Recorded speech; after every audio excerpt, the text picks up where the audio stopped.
to get myself to relax. I can't even face what I did. Or even the night before it all happened. Imagine if I hadn't wasted our Saturday presenting my girlfriend, strike that, ex-girlfriend, scratch that, my hopefully still girlfriend, Sola, with my charts, animated brain models, chemical equations, and study data for my AP chemistry midterm project on love. The hypothesis posited that love was simply a biological response built into human brains to ensure the survival of the population. So, is it even important? Imagine if I hadn't pontificated on my hypothesis, drilling down on how my results proved that love holds an overblown significance in our society and is most often wielded to make people believe that having a partner is some sort of accomplishment. Being the smartest person in the world? Now that's a feat. Curing cancer, ending pandemics, those are achievements. Building libraries in communities that lack them, something to shout about. Being in a relationship, though? There's no need for a trophy or gold sticker, right? Imagine if my whole experiment hadn't invalidated our relationship. Back to the awful Sunday night in question. Imagine if I hadn't been so on edge, worried about being impressive, trying to show off that I was, in fact, the smartest person in school and would be able to go to the college of my choice, that I could identify every Nigerian dish her mother had made with the correct pronunciation, even as an outsider, that I could be so perfect Sola's parents and aunties and uncles and cousins would like me, scratch that, accept me, accept us, accept our love. If I hadn't talked so much, if I hadn't been such a pompous ass, if I hadn't driven home that way. Maybe, in a parallel universe, like the one the quantum theorists theorize, that other version of me is less awkward, less nervous, less needing to know everything to feel tethered to reality, and maybe that me didn't ruin her relationship 3 days ago. Maybe the cards were shuffled differently there. Maybe there's an outcome where I didn't blow up my life. A knock rattles my bedroom door. What? I mean, yes? The door creaks open.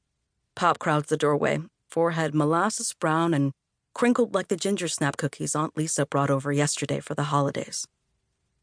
I'm going to pick your mom up at the aquarium so we can go Christmas shopping at Lenox Mall. Pop's gaze scans my bedroom, the purse of his lips telegraphing his unhappiness with its current state. His once perfectly neat, perfectly behaved child would never have a messy room. Future scientists are never messy. First, you can drop the mall, Pop, I correct, fixing my eyes on the observation log in my lap. While it's technically correct, colloquially it's just Lenox.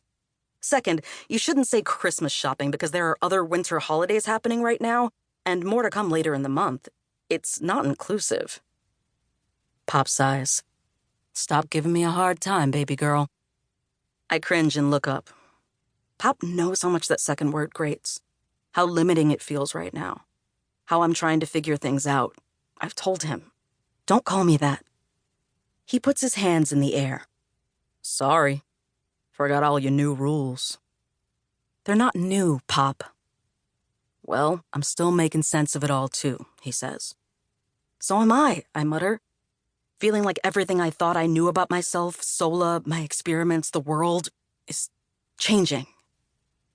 Pop sucks his teeth. Look, I'm just here to remind you that you're still grounded. I haven't forgotten. That means no visitors.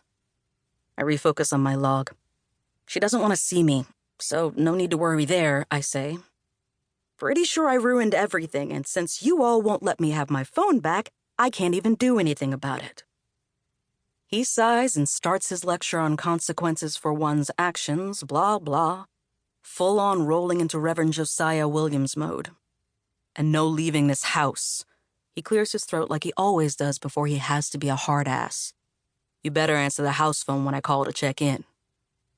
I know. Do you? Pop strides deeper into the room.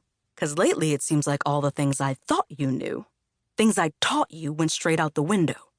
And you're acting like you lost all the sense you got. Where is my brilliant girl? I curl deeper into my window nook and gaze out at our front yard. The sky is powdery white as precipitation drifts down. No two snow crystals are alike.